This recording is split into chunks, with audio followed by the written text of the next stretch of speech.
अस्सलाम वालेकुम गाइस, क्या हाल है। मेरे सब ठीक ठाक होंगे, खैरियत से होंगे। आप देख रहे हैं सादी रिएक्ट यूट्यूब चैनल और आज हम आपके लिए लेकर आए हैं आपकी रेकमेंड की हुई एक वीडियो जो कि मुझे एक सब्सक्राइबर ने रेकमेंड की थी कि भाई आप इसके ऊपर ज़रूर रिएक्शन दीजिएगा। वीडियो के टाइटल की तरफ अगर चलें तो वीडियो का टाइटल है face to face. Face to face है और फेस टू फेस, हाँ चैनल का इनके नाम है, इनके चैनल का नाम ही फेस टू फेस है और वीडियो का जो टाइटल है वो भी फेस टू फेस है। अच्छा, थंबनेल से जो हमें पता लग रहा है वो ये है कि भाई ये भाई जो है जावेद अख्तर, जो कि बहुत बड़े इंडिया के राइटर, प्रोड्यूसर और डायरेक्टर भी हैं, उनके बारे में कोई बात करने वाले हैं। तो आइए चलते हैं, देखते हैं कि ये क्या बात करते हैं, किस बात का खुलासा करते हैं। आइए चलते हैं वीडियो। हमारी औरतें पत्थर उठाएंगी, हमारे बच्चे पत्थर उठाएंगे और तेरे गुरूर का आईना चुकना चूर कर देंगे नरेंद्र मोदी। काट ले तो तुम लोग उस कुत्ते को मस्जिद में लाओगे, उसे हार पहनाओगे, शाल पहनाओगे, उसे मटन बिरयानी खिलाओगे और कहोगे बहुत ही जन्नती कुत्ता है। हेलो, नमस्कार, सत श्री अकाल, अस्सलाम वालेकुम, कैसे हैं जनाब। तो दोस्तों, पार्ट 1 में मैंने गिलानी पर बात की थी और मैंने आप लोगों को ये समझाने की कोशिश की थी कि उसको जो पाकिस्तानी झंडे में लपेट के दफनाया गया है, बहुत सही दफनाया गया है, क्योंकि ये गंदी विचारधारा को कम से कम झाड़न में ही लपेट के दफनाया जाता है या घर के बाहर फेंका जाता है। वो व्यक्ति जिसने कश्मीर की कश्मीरियत खत्म कर दी, जिसने कश्मीर के आम कश्मीरी लड़कों को पत्थरबाज बना दिया, जिसने वहां के बिल्कुल शांति प्रिय, बिल्कुल ही शांति प्रिय, जिन्होंने जुल्म के बावजूद भी हथियार तो छोड़ो एक पत्थर नहीं उठाया, कश्मीरी पंडित कश्मीरी हिंदुओं को वहां से निकलवाया, उनके खिलाफ जहर बला, फौजियों को मरवाया और वो भी पाकिस्तान के साथ मिलके। तो मेरे हिसाब से गिलानी एक विचारधारा थी जो गंद थी, जिसको पाकिस्तान के झंडे में लपेट के दफनाना बिल्कुल जायज था। अब आगे चलते हैं उत्तर भारत के छोटे जिलानियों की तरफ। मुंबई के जिलानी साहब जावेद अख्तर साहब आरएसएस और तालिबान कुछ कि यहाँ के जो फ्रिंज एलिमेंट्स हैं उनको भी कंट्रोल करना चाहिए, हम तालिबान तो बहुत बुरा है और ये जो हिंदुस्तान में तालिबान पनप रहा है उसमें आरएसएस को भी उन्होंने लपेटे में लिया है। उनको ये नहीं पता कि इन्हीं की कांग्रेस की गवर्नमेंट ने 26 जनवरी में आरएसएस को 26 जनवरी की परेड का हिस्सा बनाया था। वो बात अलग है कि कभी आरएसएस का अप रहा, कभी डाउन रहा, वो एक अलग बात है। खैर, ये लोग सिर्फ ये सोच के कि आने वाले वक्त में इस देश का निजाम बदलेगा, हर चाहे हो गए, आपके जावेद हो गए, शबाना हो गए और 2-4 पत्रकार हो गए, आने वाले वक्त में एक निजाम बदलेगा तो उसके लिए ये अपनी अटेंडेंस हाजिरी लगाते रहते हैं कि देखो मोदी के दौर में भी हम हर 3 महीने बाद एक विरोध की बात कर दिया करते थे, इस राइट वंग की विचारधारा के खिलाफ हम उसको तालिबान से मिला दिया करते थे, हम कुछ का कुछ कर दिया करते थे। सिर्फ ये हाजिरी लगाने वाली बात है। बाकी जैसे मैंने पहले कहा था कि इनकी बात और गधे की लात, इन लोगों को खुद नहीं पता होता ये बोल क्या रहे हैं। सुनिए जावेद साहब ने मजहब के बारे में क्या बोला था और उसके बाद में इन्होंने क्या बोला, पहले सुनिए। शुरू हो रहा हूं, पहले आप सुन लीजिए। आई एम एन एथिस्ट और ये मैं चुप के नहीं हूं, मैं टीवी पे भी बोलता हूं, अपने इंटरव्यू में बोलता हूं, मैंने लिखा भी है, मेरा कोई रिलीजियस बिलीफ नहीं है, not at all. I don't believe in the existence of God. तीसरा सवाल तो लेट सम लेडिया और चौथा सवाल वो बहुत जरूरी है इसलिए कि मुझे अल्लाह को मुंह दिखाना है, मौलाना करना चाहता हूं। मैं किसी मजहब पर यकीन नहीं करता, मुझे अल्लाह को जवाब देना है। इतने इडियट हैं ये जावेद अख्तर वो आदमी हैं जो कहता है कि बुर्खा अगर बैन कर रहे हो तो घूंघट भी बैन करो, और ये वही आदमी है जिसने घूंघट पर गाने भी लिखे हैं। वो शायद किसी और ने लिखा है, घूंघट की आड़ में दिलबर का दीदार अधूरा रहता है जब तक ना पड़े साजन पे नजर, कुछ ऐसा है ना। अब ये सिर्फ बकवास करने के लिए जो इनके मुंह में वर्बल डायरिया है, ये घूंघट को बुरखे से मिला देते हैं, है ना। जब सलमान रुश्दी की बात आती है तो ये कहते हैं कैसा फ्रीडम ऑफ एक्सप्रेशन, ये वही आदमी है। और जब अहमद हुसैन की बात आती है सरस्वती माँ की फोटो पेंट अदनग्न पेंट करने के लिए, तो ये कहते हैं कि साहब बहुत जुल्म हो रहा है, ये तो फ्रीडम ऑफ एक्सप्रेशन है। बड़ी अजीब बातें बता रहा हूं, आप लोग यकीन नहीं करेंगे। जब यही सवाल जाकिर नायक से पूछा गया था, मैंने कभी सोचा नहीं था कि मैं जाकिर नायक की तारीफ करूंगा जावेद अख्तर के कंपैरिजन में। जब यह सवाल जाकिर नायक से पूछा गया था, आई विल ट्राई, अभी मुझे उसके बाद क्लिप मिल जाए सो आई कैन पुट इट, तो जाकिर नायक ने पता है क्या कहा था कि नग्न औरत की तस्वीर पेंट करना हराम है। वो एक आम औरत हो, कोई गॉडेस हो, कोई भगवान हो, कोई देवी हो, तो आप भूल ही जाइए। ये कम से कम जाकिर नायक का बयान था as compare to the statement of this stupid man Javed Akhtar. दूसरी बात दोस्तों, ये लोग एहसान फरामोशी की पराकाष्ठा है, ये जावेद जैसे लोग और बहुत से लोग हिंदुस्तान के मुसलमान जिनको इस देश में सब कुछ मिला है। दो रीजन से बताता हूं, अभी दो रीजन से जिनको इस देश में सब कुछ मिला है, लेकिन वो मुस्लिम कौम जिसे किसी कारण से बहुत से लोगों को, युवाओं को यहां पूरा हक नहीं मिल पाया है, नौकरी नहीं मिल पाई है, कामयाब नहीं हो पाए, इस तरह बहुत से हिंदू भी नहीं हो पाए।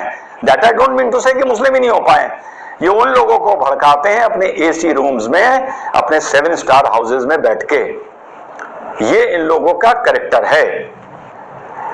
मैं आप लोगों को एक बात बताऊं कि बीजेपी, आप लोग सरप्राइज फील करेंगे इस बात से, बहुत से, BJP is the most tolerant political party of the world globally, ever most tolerant party of the world. देश की तो छोड़िए, and I will tell you why.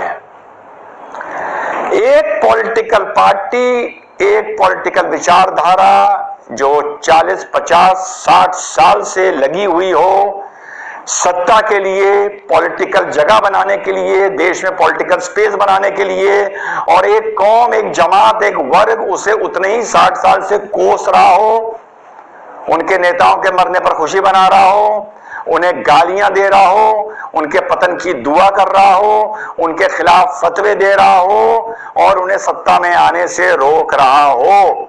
60-70 साल से यही चल रहा है, रोक रहा हो।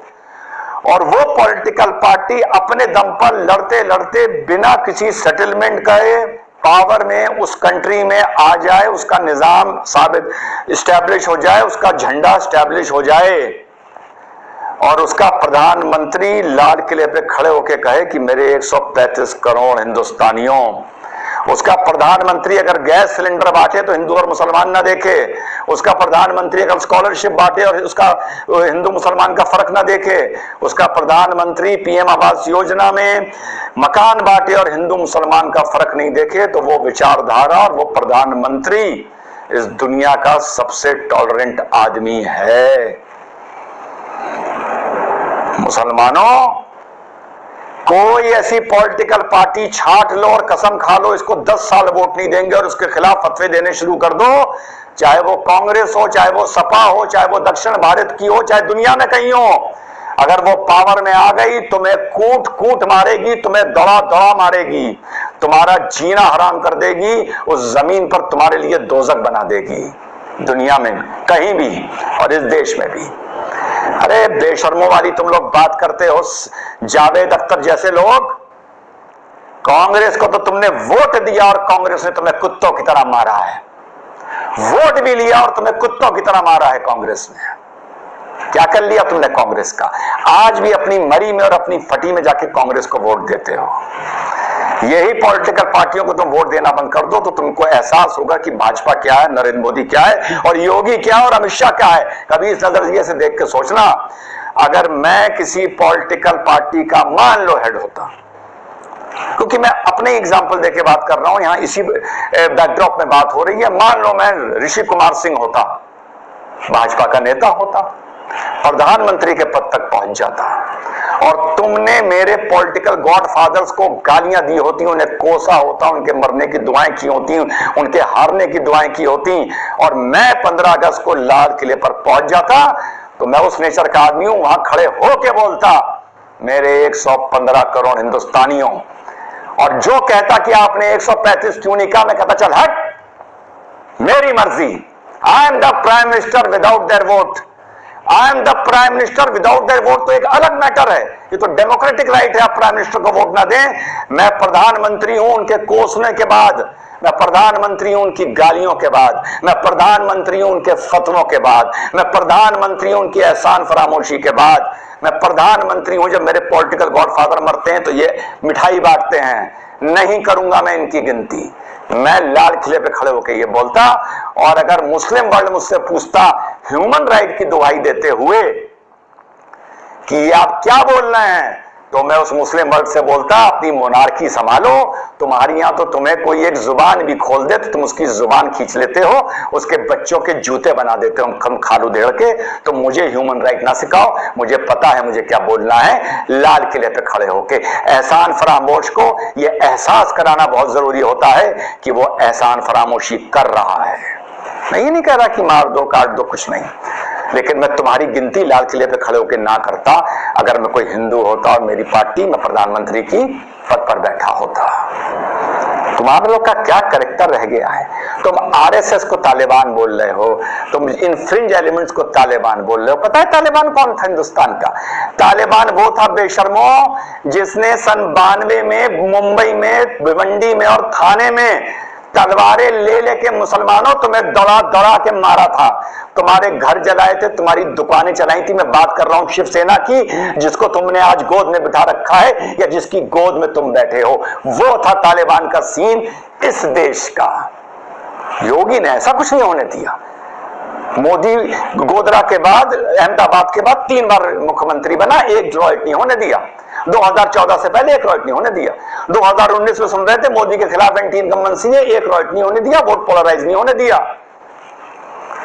वोट पोलराइज मुसलमानों तुम करते हो, ना मोदी करता है, ना योगी करता है, ना अमित शाह करता है। तुम और तुम्हारी बकवास इस देश का वोट पोलराइज करती है। तुम लोगों की ऐसी हालत हो गई है कि अगर एक कुत्ता किसी रैली में मोदी को काट ले तो तुम लोग उस कुत्ते को मस्जिद में लाओगे, उसे हार पहनाओगे, शाल पहनाओगे, उसे मटन बिरयानी खिलाओगे और कहोगे बहुत ही जन्नती कुत्ता है। ये वही कुत्ता है जो सूरह कैफ में अल्लाह ताला ने जिक्र किया था। तुम ये कहोगे। तुम लोग को पता है कैसा मुस्लिम लीडर चाहिए? तुम लोग की जो डेप्थ है सोचने की, और ये पढ़े लिखे मुसलमान की बात कर रहा हूं, अब्दुल पंचरवाली की नहीं कर रहा। तुम लोग की डेप्थ पता है क्या है? तुम लोगों का भी मैं एक एग्जाम्पल देता हूं। तुम लोग क्या सुनना चाहते हो? अरे काम कर, करेक्टर में आने दे, नीचे से जाके जरा नमाज की टोपी लेके आ, टोपी लेके आ। पढ़े लिखे मुसलमानों, तुम लोगों को पता है क्या चाहिए? तुम लोगों का मैं 1 महीने में मामू बना सकता हूं, पोपट। तुम लोग पता है कैसा नेता चाहते हो? सुनो, करेक्टर में आ गया और तुम लोगों को सुनाता हूं तुम्हारी मेंटल आईक्यू क्या है। जलसा हो रहा है और मेरे हाथ में माइक है, ठीक है? अब मेरा भाषण सुनो। नरेंद्र मोदी सुन ले, इम्तिहान न ले मुसलमान की सब्र का। हमारी औरतें पत्थर उठाएंगी, हमारे बच्चे पत्थर उठाएंगे और तेरे गुरूर का आईना चुकना चूर कर देंगे नरेंद्र मोदी। मुसलमान कहेगा बाबा क्या लीडर है, क्या लीडर है, हमारा इम्तिहान ना ले मोदी। इस देश में, भारत में तुझे छुपने की जगह नहीं मिलेगी मोदी। ये हिंदुस्तान हमारे बाप का है, बाप का है, बाप का है, बाप का है, बाप का है। तुम लोगों का आईक्यू लेवल इतना ही है। हाँ कहोगे वाह क्या नेता मिला है कौम को यार, क्या तकरीर करता है, क्या बोलता है। अरे बहुत पढ़ा लिखा है भाई, वकील है, डॉक्टरेट है, बड़े अच्छे खानदान का है, पता है तुम लोगों को, बड़े अच्छे खानदान का है।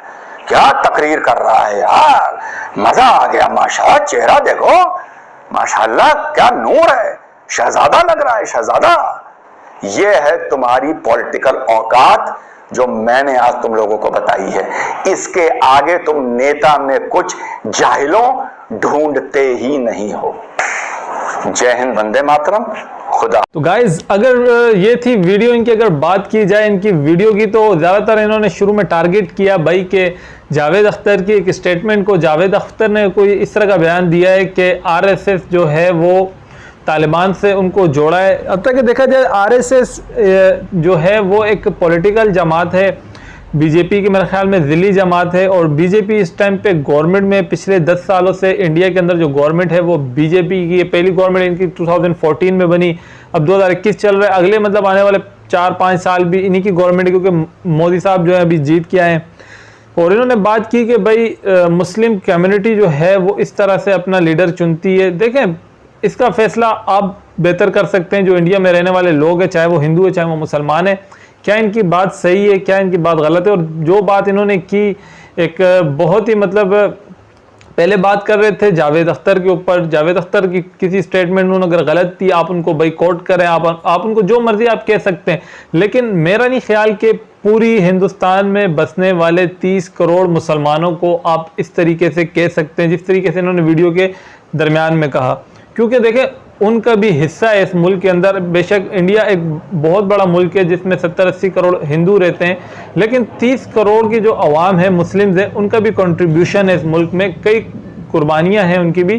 तो मैं नहीं समझता कि इस तरीके से कोई बात कोट की जाए। फिर दूसरी इन्होंने बात की तो मोदी साहब की कि भाई उन्होंने जो है बहुत सारी स्कीम्स में तफरीक नहीं की, हत्ता कि उनका जो नैरेटिव था वो बिल्कुल मुख्तलिफ था। और जब वो गवर्नमेंट में आए और मुसलमानों ने उनका जम के क्या कहते हैं इख्तिलाफ उनसे किया और इलेक्शंस में उनको पूरी तरह हराने की कोशिश की। अच्छा, ये बात जो है, ये मैं भी इनकी बात से इस बात से एग्री करूँगा कि इलेक्शंस जब हो रहे थे इंडिया में तो बहुत ज़्यादा मेरी नज़र भी थी, मैं देख रहा था इंडियन न्यूज़ चैनल बहुत सारे, क्योंकि अक्सर फेसबुक के ऊपर नीचे भी करते करते वीडियोज़ आ जाती हैं तो नज़र पड़ जाती है। तो मैं एक बात बड़ी देखी कि बीजेपी के खिलाफ मुस्लिम वोट बैंक जो था वो बहुत ज़्यादा बंटा हुआ था। और इंडिया के अंदर एक बड़ा सियासी जमात अगर कही जाए तो वो कांग्रेस थी, जिसे मुसलमानों का बहुत ज़्यादा सपोर्ट था, या AMIM एक थी असदुद्दीन अवैसी और क्या कहते हैं अकबरुद्दीन अवैसी की, उनका भी बड़ा वोट बैंक था। उसके अलावा अच्छा, बीजेपी के पास ज़्यादातर इन्होंने जो मुहिम भी चलाई और अपनी जो पॉलिटिकल इनका नैरेटिव था वो ज़्यादा इन्होंने फोकस भी हिंदुओं पे किया, ना कि मुसलमानों पे इतना ज़्यादा फोकस किया, क्योंकि उनको उम्मीद भी मेरे ख्याल में नहीं थी कि उनको मुसलमानों से इतना ज़्यादा वोट मिल जाएगा कि वो गवर्नमेंट बना लें। क्योंकि उन्हें पता था कि मुसलमान जो हैं, जो कि मतलब इस टाइम पे पावरफुल मुसलमान जिन्हें कहा जाता है, जिनकी कम्युनिटी में सुनी जाती है, वो ज़्यादातर जो हैं वो कांग्रेस में है और वहाँ से ही टिकट उनको मिलता है, वहीं से वो लड़ते हैं। मतलब कांग्रेस में ऐसे ऐसे मुसलमान भी MP MNA हैं जो तकरीबन गुज़िश्ता 20 से 30 साल से लगातार कांग्रेस से लड़ रहे हैं और कांग्रेस उनको टिकट दे रही है। क्योंकि देखें, मुझे तो इतना इंडियन कांग्रेस या इंडियन पार्लियामेंट के बारे में पता नहीं कि बीजेपी ने भी किसी मुसलमान को टिकट दिया है MNA MPA के लिए कि नहीं दिया। लेकिन एक बात है, मैं जितनी भी मतलब वीडियोस मैंने देखी इंडिया के ऊपर और स्कीम्स के ऊपर, तो मैंने शायद एक रैंडम वीडियो देखी थी, तो उसमें मैंने एक चीज़ नोट की कि इंडिया में नरेंद्र मोदी की गवर्नमेंट ने जो भी स्कीम लाई उसमें तफरीक नहीं की। उसमें ये नहीं देखा कि यार हम ईसाई को दे रहे हैं, हिंदू को दे रहे हैं या सिर्फ मुसलमान को दे रहे हैं। उन्होंने बोला भाई जो इस स्कीम में पूरा उतरता है, चाहे वो हिंदू है, चाहे वो मुसलमान है, चाहे वो क्रिश्चियन है, सबको ये स्कीम मिलनी चाहिए। दूसरी बात ये, इस वीडियो के ऊपर मैं एक बात ज़रूर और कहूँगा कि यार बात देखें, आपका अगर इख्तिलाफ है ना किसी के साथ, आप उसको बिल्कुल टारगेट कर सकते हैं, ठीक है। जावेद अख्तर ने जो भी कहा गलत कहा, तो अगर आप उसको टारगेट करें अपनी वीडियो में तो बेहतर होगा। बल्कि आप अगर पूरी कम्युनिटी को टारगेट करेंगे, तमाम मुसलमान इंडिया में रहने वाले तमाम मुसलमानों को बोलेंगे कि भाई पढ़े लिखे मुसलमान भी इस तरह और जाहिल मुसलमान भी इस तरह, तो मैं समझता हूँ कि इससे जो है ना इंतशार फैल सकता है। तो इंतशार से बचने के लिए जिस बंदे ने ये गलत बात की, आप उसको टारगेट करें, आप उसको जो मर्जी आता है दिल में बोलें, क्योंकि वो भी जो है वो मुखालिफ एक पार्टी के भाई रुकन है, जिस तरह इन्होंने बताया कि कांग्रेस के वो भी रुकन है। तो गाइज ये थी वीडियो, अगर आपको अच्छी लगी और आपको ये अपनी राय कमेंट्स के अंदर देना चाहते हैं तो लाजमी दीजिएगा। मिलते हैं इंशाअल्लाह ताला फिर नेक्स्ट वीडियो में। अस्सलाम वालेकुम।